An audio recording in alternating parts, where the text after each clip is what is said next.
let me tell you what made this necessary. Russia's continued escalation and seriously threatening military posture, as we have all seen in recent weeks and recent days. We are basing our assessment on what we are seeing on the ground with our own eyes, which is a continued and unprovoked Russian buildup on the border with Ukraine and no accompanying evidence of de-escalation. It is a distinct possibility, perhaps more real than ever before, that Russia may decide to proceed with military action.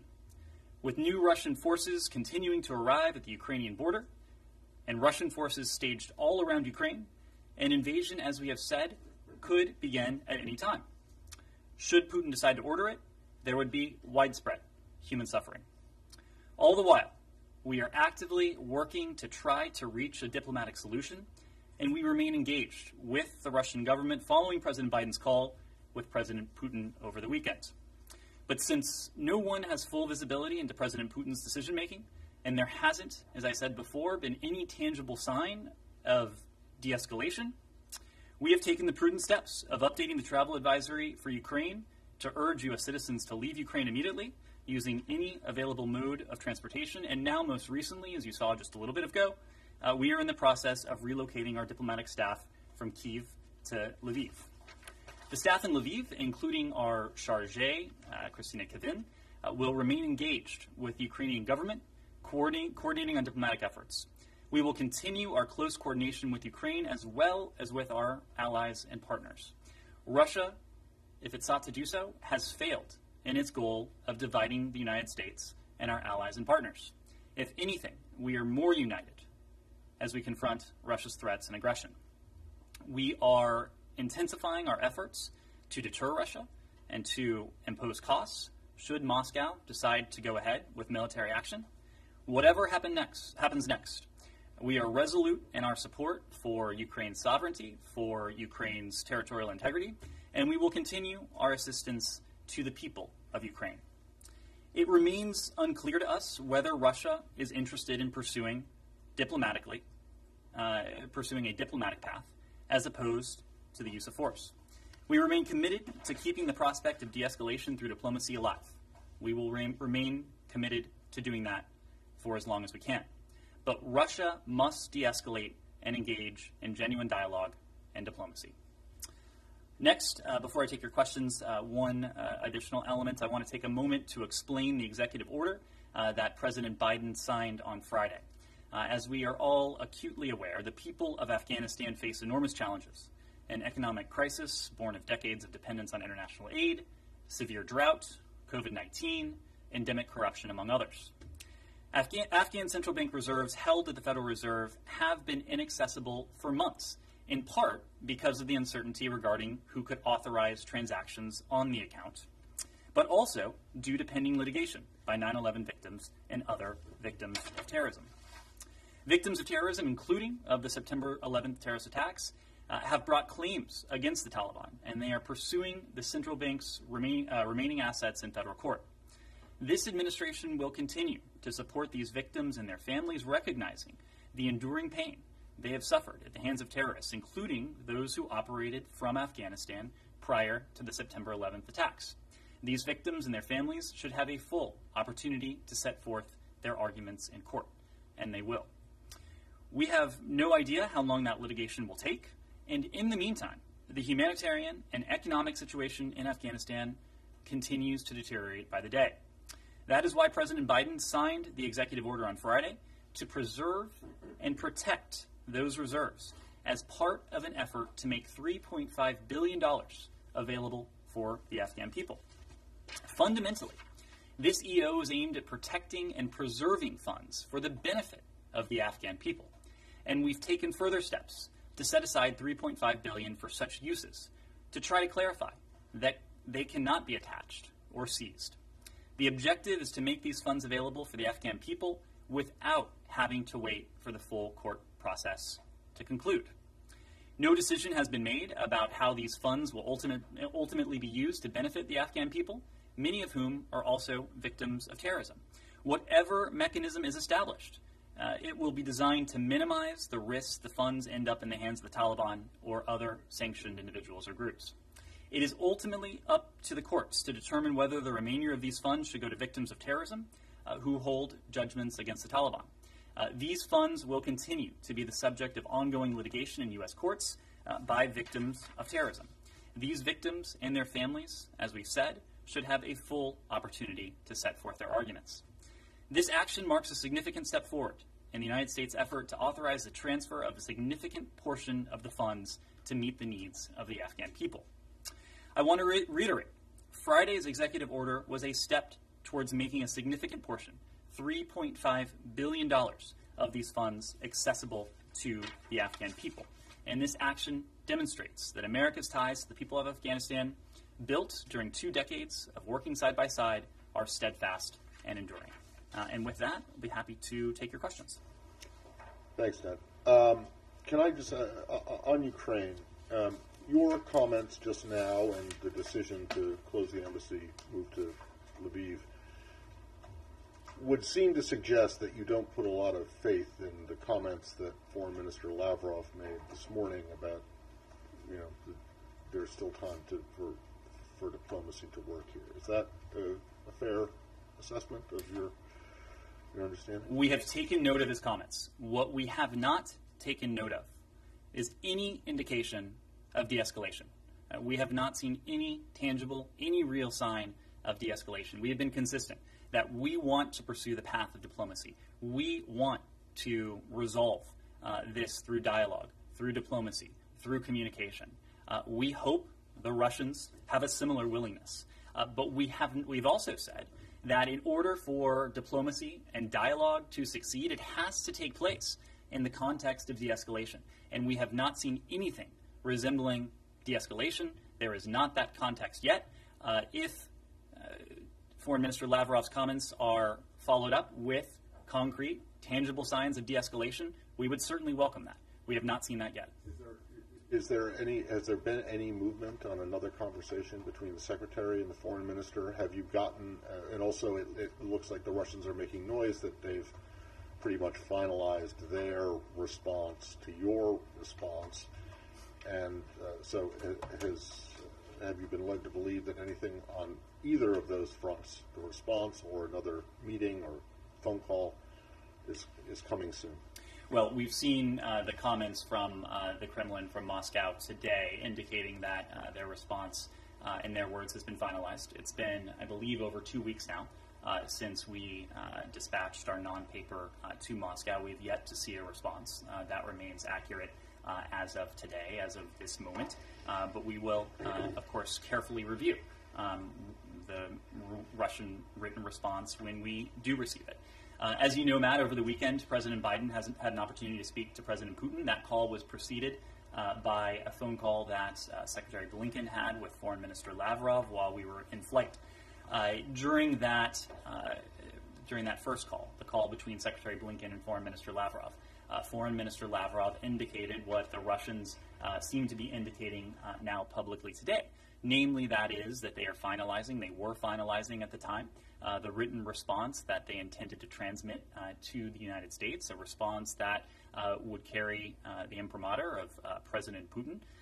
We have yet to receive that, but the foreign minister did indicate a willingness on the part of the Russian Federation to engage in dialogue once that response was received. Now, there was no discussion, no specific discussion as to when that dialogue would take place. We don't have anything scheduled at the moment. The next step will be the receipt of the Russian response. We'll, of course, need a bit of time to evaluate it. But as we've said, we are prepared to engage in diplomacy. We hope to engage in good faith dialogue and diplomacy. But in order for it to be good faith, of course, that will require the Russians to respond in kind. In order for this to bear fruit, it will also have to take place in the context of de-escalation, and that is just not something we've seen to date. Okay. And Mr. Lavrov or anyone else hasn't given you any indication of what the content of the the response might be? No, we've seen various public characterizations of the Russian view of our non-paper, of the non-paper that was sent over by NATO, but we'll have to wait and see what's actually in the Russian response. Francesca. President Zelensky has just said that he's been told that Wednesday, this coming Wednesday, is potentially the day of a Russian attack. Is that your assumption too? Is that what you have shared with your Ukrainian allies, partners? Well, so I'm not going to go specifically into a great deal of intelligence. What I can say, let me start by what we're not saying. We are not saying that President Putin has made a final decision. We have not communicated otherwise to our partners. We believe that diplomacy continues to be viable. We believe that there still remains a window to resolve this through dialogue and diplomacy. What we are saying, and you just heard me say this a moment ago as I was explaining the rationale behind the moves in recent days, that we have a sufficient level of concern based on data points that are as clear to me as they should be to all of you. And that's what we're seeing on the ground. It is the massive buildup that we have seen continue, even in recent days and recent weeks. More than 100,000 troops along Ukraine's borders. Russian forces in Belarus. Essentially, Russia positioning itself to be in a position, should that decision be made, to move quickly and aggressively against Ukraine from multiple sides. That's what undergirds our concern.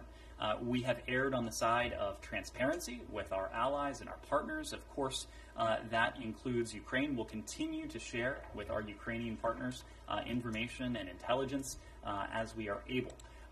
But at this point, our assessment has not changed. We believe that a window remains open to resolve this diplomatically. That is certainly the course we prefer. It is a course we will continue to pursue for as long as we have a partner on the other side. And to follow up on Matt's question on any engagement with Lavrov, is it at this point a de-escalation? Is it a precondition to any further in-person engagement with Foreign Minister Lavrov or not? We are open to dialogue, but again, in order for that dialogue to lead to anything, in order for it to be effective, it would need to take place in the context of de-escalation. Right now, the Russian military buildup along Ukraine's borders, along Ukraine's borders and in Belarus, has created a very tense and challenging situation.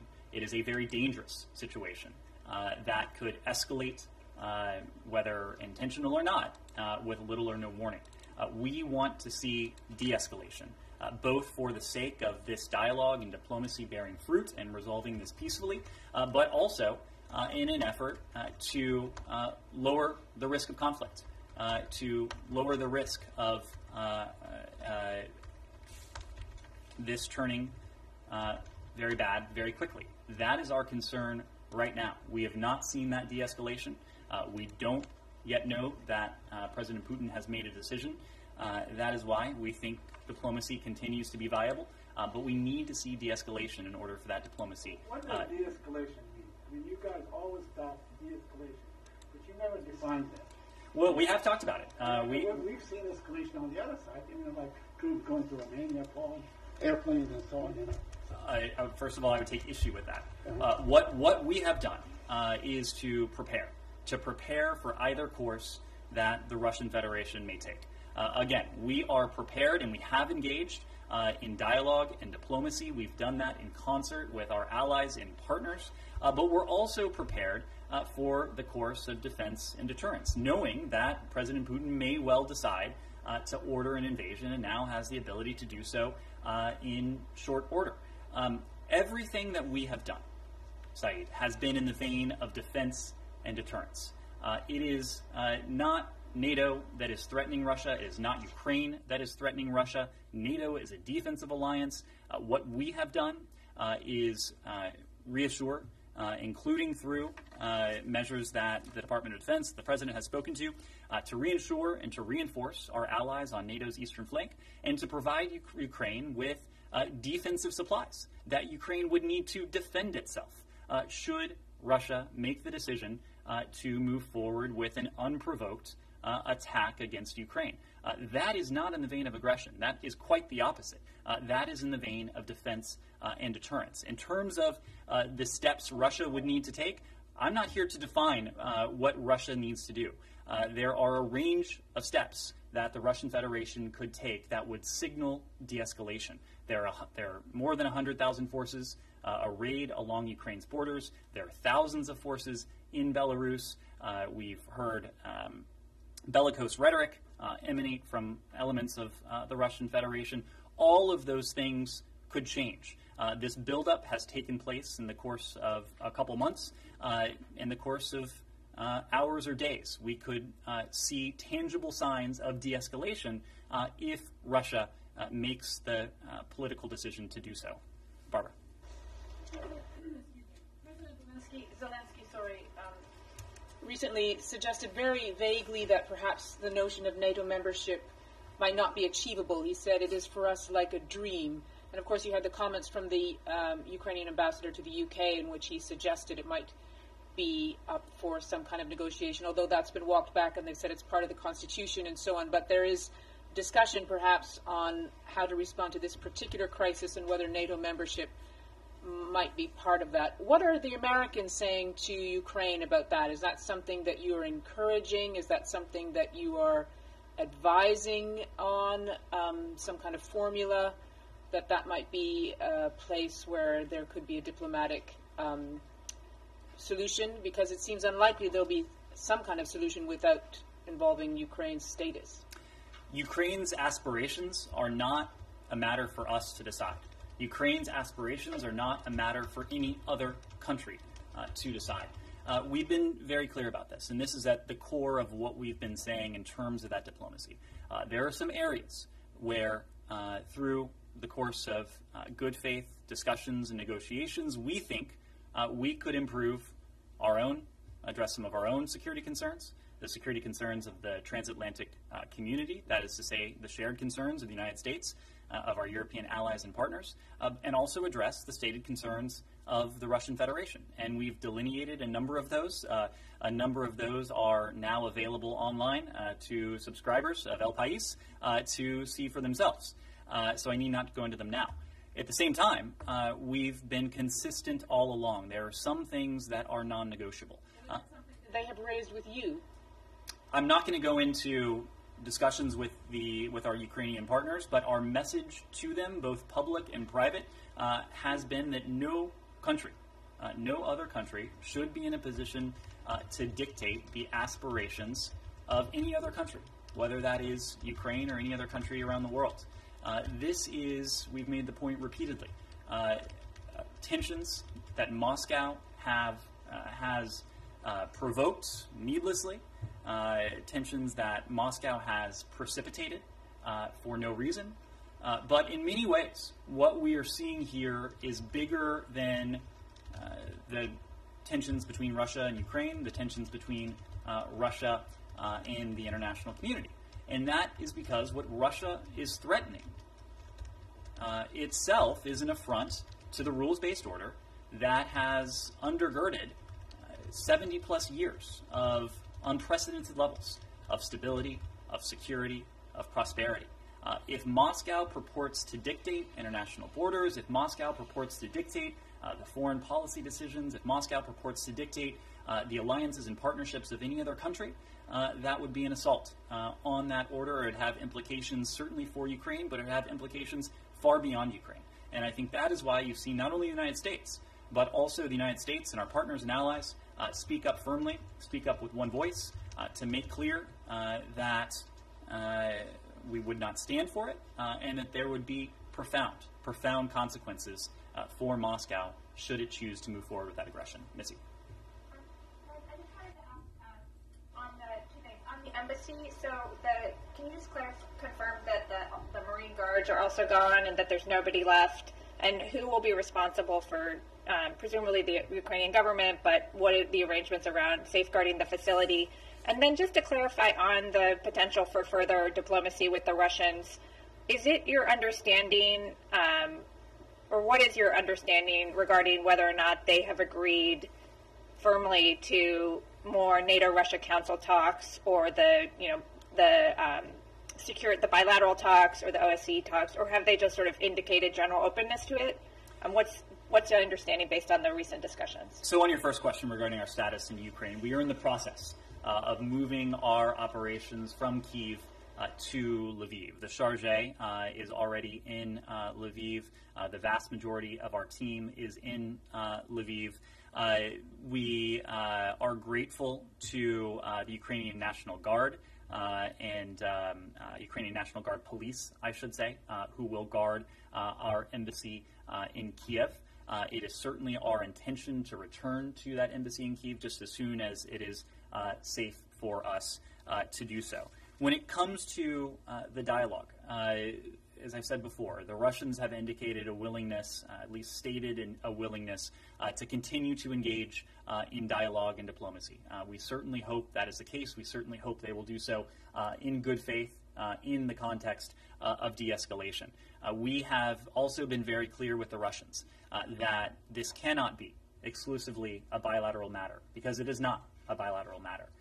This is an issue that involves, of course, Ukraine in the first instance, NATO, Europe, and that is why we have continued to insist that even if, and we hope there is, additional bilateral contact between the United States and the Russian Federation, that would be accompanied by additional engagement at the NATO-Russia Council through the OSCE. What we know, at the very least, is that any additional bilateral engagement between the United States and the Russian Federation, which again, we hope takes place in the context of de-escalation, we would continue to closely coordinate that engagement with our Ukrainian partners, with our European allies as well. A number of countries are now engaging on a bilateral basis with the Russian Federation, and we think that's a good thing.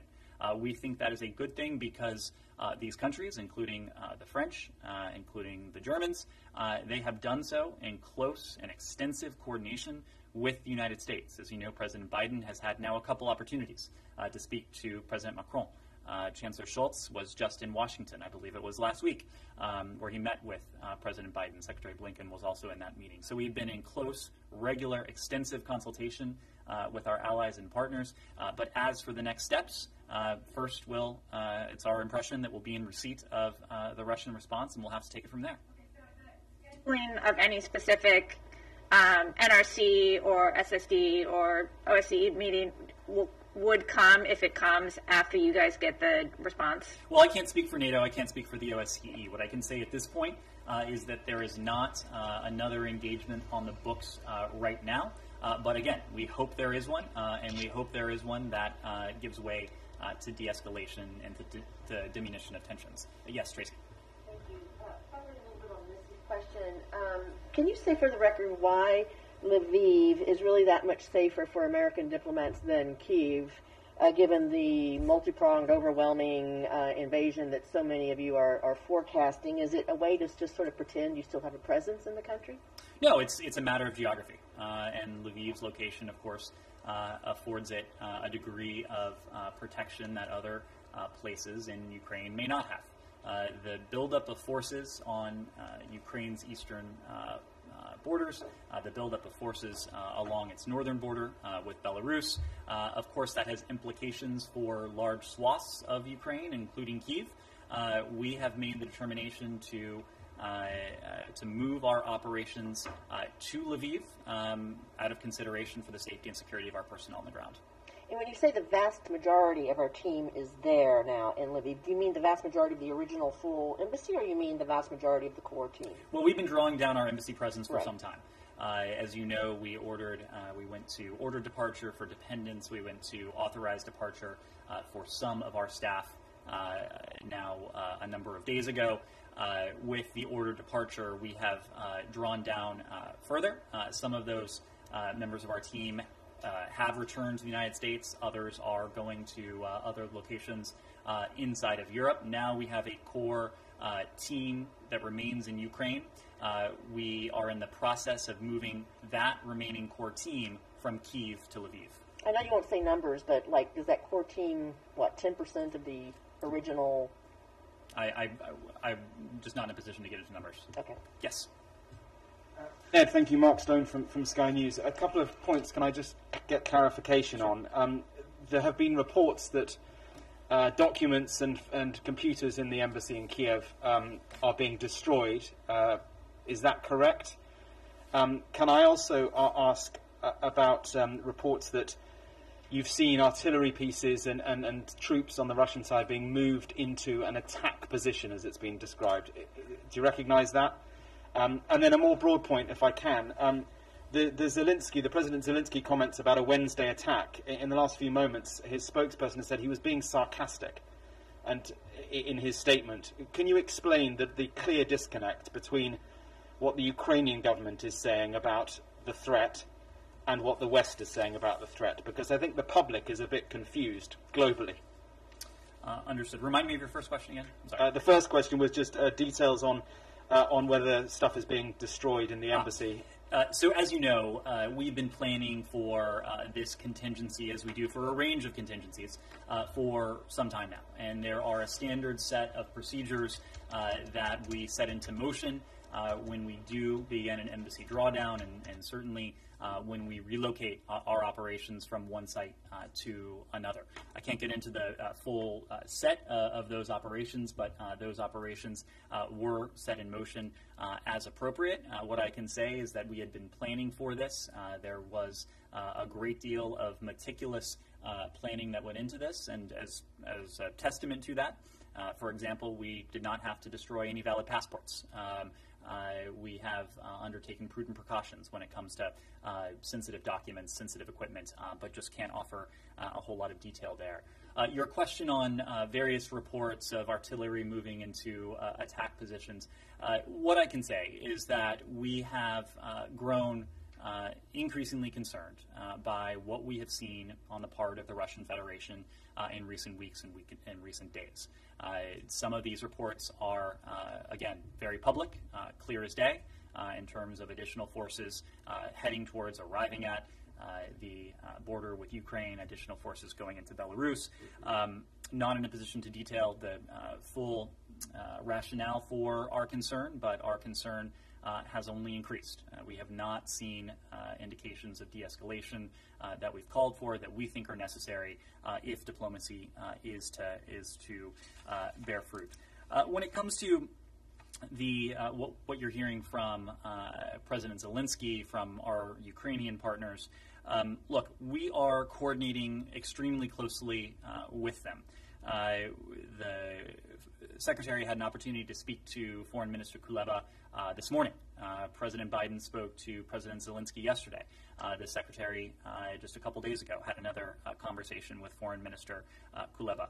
We will continue that level of coordination. We'll continue that level of information sharing across every dimension. We have erred on the side of transparency with our Ukrainian partners. We think that is important precisely because they are our partners. They are the ones that are facing a potentially imminent threat from the Russian Federation.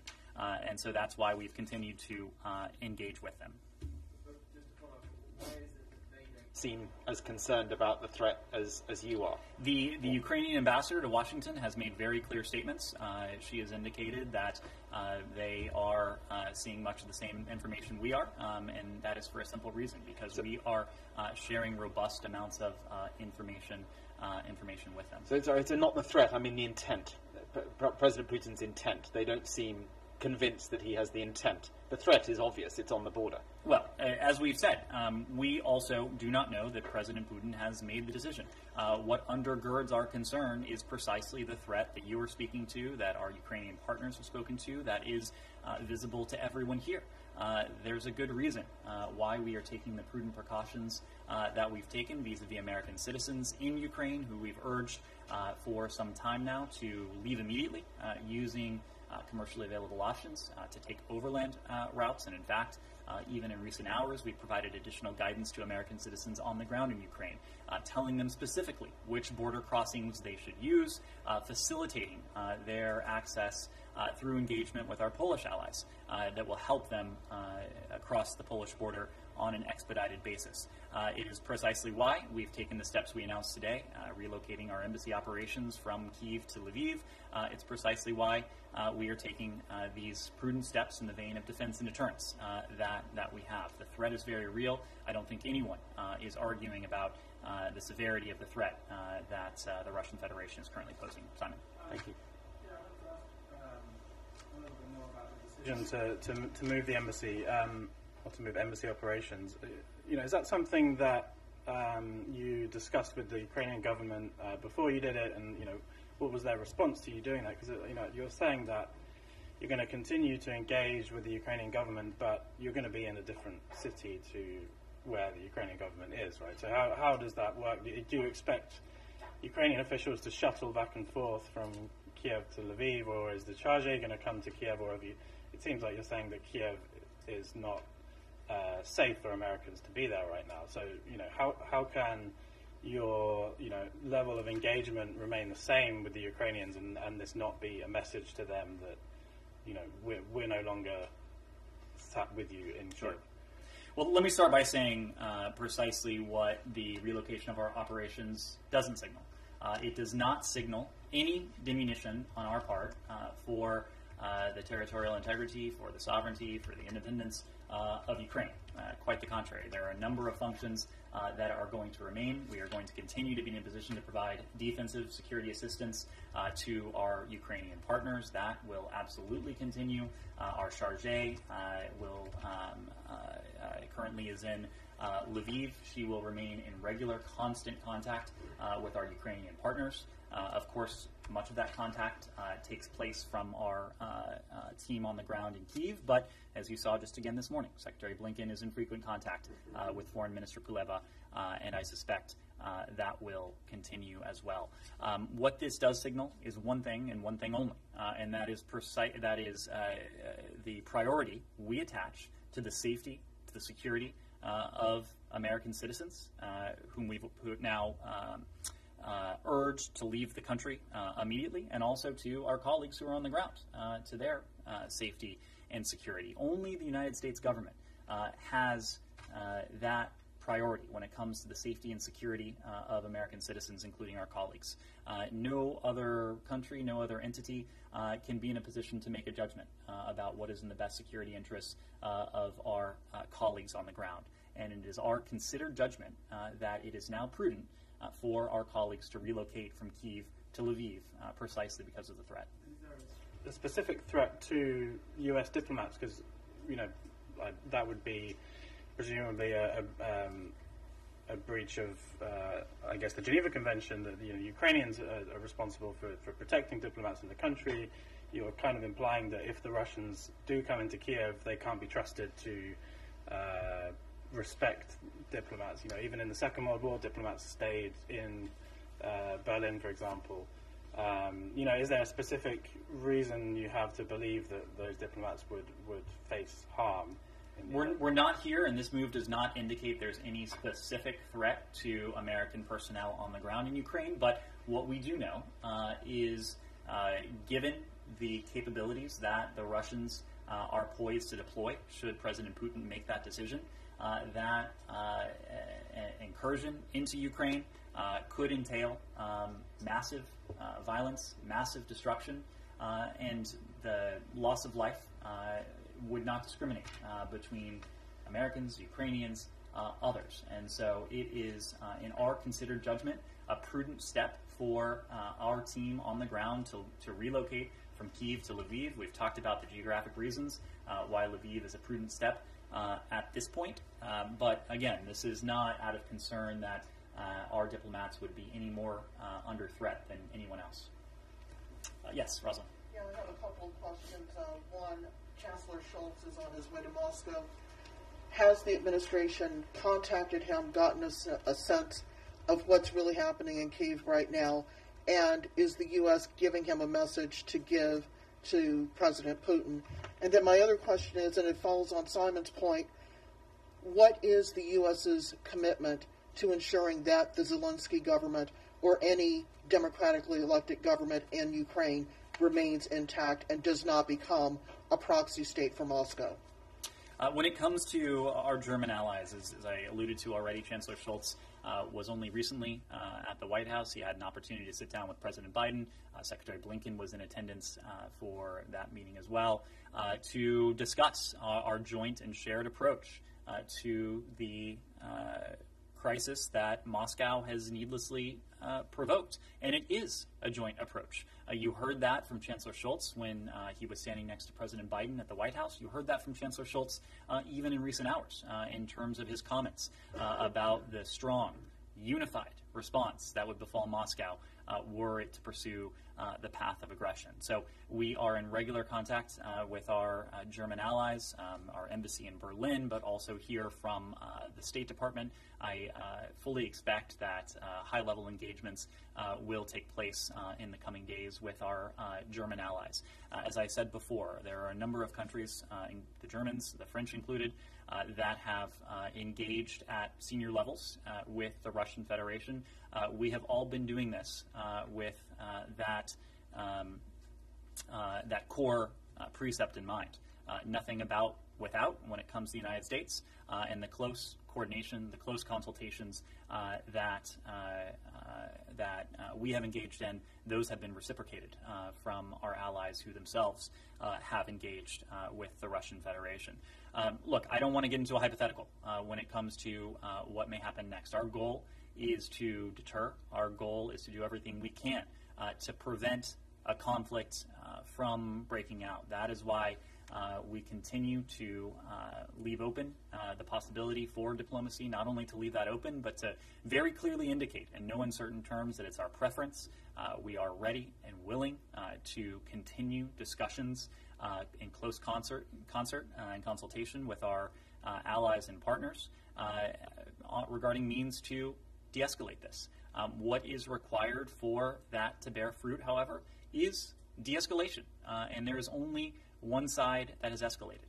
There is only one side that is in a position to de-escalate, and that is the Russian Federation. That is yet what we have to see. Very clear to the Russians, one of the things that they have looked at is what they consider an encroaching opposite political philosophy on their borders. Can you categorically say that the U.S. will not stand for a change of government in Ukraine in order to end this crisis? There is a democratically elected government in place in Kiev. It is up to the Ukrainian people through the course of democratic elections to choose their leaders. It is not up to any other country to do so. Said. Can I change topic? Sure. I have a couple of questions on the Palestinian issue. We seem to be where we were a year ago with the Sheikh Jarrah situation. There has been an increased aggression by the settlers. There's a guy who placed an office there. I know that you have spoken against this before. You've spoken against the expulsion of Palestinians. But why can't you make it very clear, in no uncertain terms, that we will not stand for this, that this must end? Said, we've engaged on this publicly. We've also engaged on this privately. What we have said publicly is that, well, first, let me say that we're following very closely developments in Sheikh Jarrah, both on the ground and here from Washington, and we're deeply concerned by the events of this past weekend. We said this many times before. We believe it is critical for all parties to refrain from unilateral steps that have the potential to exacerbate tensions and to move us further away from efforts to advance a negotiated two-state solution. We have and we are strongly urging all parties against inciting violence, and we are urging calm on the part of all parties. But it's the Israelis that are really taking the steps. They are your closest allies. I'm sure you wield a great deal of influence and pressure on them. Why can't you say this Sheikh Jarrah situation must end? You cannot expel people from there. Said, you alluded to this yourself. We have made very clear our position on those families who call Sheikh Jarrah home, in many cases over the course of generations. Again, our priority is to see to it that all parties refrain from steps that have the potential to exacerbate tensions or to move us further away from the end state that we hope to see, and that's a two-state Why solution. are they really not heeding your call for them to refrain from taking unilateral steps? Said, I'm not here to speak for the Israeli government. I'm here to speak to our policy and to our approach. And our approach is to do everything we can to keep tensions at bay, to urge calm, to work with the parties to do just that. Yes, Francesca. Any update? We've seen very positive comments on the progress made in Vienna by Josep Borrell, by the Russian delegate there. Do you share that positive comments? You guys have said before this round of talks resumed last week, we will see very, very quickly if there is a political will decision to make a deal. Have you seen that? So, Francesco, as you know, the special envoy and his team remain on the ground in Vienna. I have to say that we are going to be a bit more circumspect in terms of progress that we may be seeing on the ground in Vienna, precisely because we are in the final stages of what is, by any measure, a complex negotiation with key stakeholders. The fact is that this is the final decisive period during which we'll be in a position to determine whether a mutual return to compliance with the JCPOA remains a possibility. Our European partners, as well as China and Russia, all of us urgently seek to achieve an understanding, but time is almost out. Time is very quickly ticking away. We've been very clear that at the current rate of Iran's nuclear advances, we have little time left, and that's precisely because at a certain point, very soon, those nuclear advances will obviate the advantages that the JCPOA, as it was finalized in 2015 and implemented in 2016, initially conveyed. So the teams are continuing to meet. For our part, those discussions continue to be indirect with the Iranian delegation, but we know that we're speaking with one voice together with our P5+1 partners, all of whom recognize the importance of concluding, in whatever form that takes, these talks in short order. Meaning this week, next week? Yemen? There's been a deployment of F-22s into the Emirates. Does that mean that you guys are, siding with the Arab coalition, the Saudi coalition, in this war in Yemen? So the deployment that you're referring to, Saeed, of F-22 Raptors, this deployment is defensive in nature. It is part of a broad demonstration of U.S. support after a series of terrorist attacks that our partners in the Emirates, as well as in Saudi Arabia, have endured from Yemen. The Department of Defense, in the same vein, has sent a Navy-guided missile destroyer, the USS Cole, to partner with the UAE Navy, and they'll continue to provide early warning intelligence, and they'll collaborate on air defense. So collectively, I think you will see that we are committed to helping our Emirati partners defend themselves against the aggression that we've seen emanate from Yemen. We stand with the UAE as a strategic partner. That's a signal we're sending. But such a step is not likely to shorten the war. I'm sorry, say that again? Will such a step be in any way an element towards shortening the war? Our goal is to bring this conflict to an end. Our goal is to work with the parties, to work with the UN Special Envoy, to work with our Saudi partners, with our Emirati partners, with the Republic of Yemen government and others, to bring this conflict to an end for a couple reasons. First and foremost, conditions inside Yemen, the humanitarian emergency that by most accounts is the worst humanitarian catastrophe on the face of the earth, more than 16 million Yemenis who are suffering from some level of food insecurity, but also the violence that Yemenis themselves are enduring. Now, of course, we see that violence spilling over into neighboring countries precisely because the Houthis have undertaken these terrorist attacks. It is our goal with these steps the steps you referred to, the deployment of these additional defensive elements to help our partners defend themselves.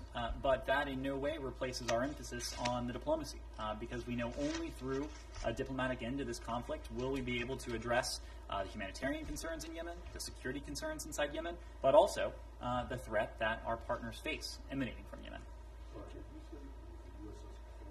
That's right. Isn't that a little bit unusual?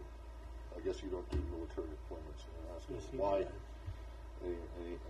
You have any idea why they decided that ship in particular might? I am not responsible for the deployments of such assets. Anything else? Okay. Thank you all very much. Thanks.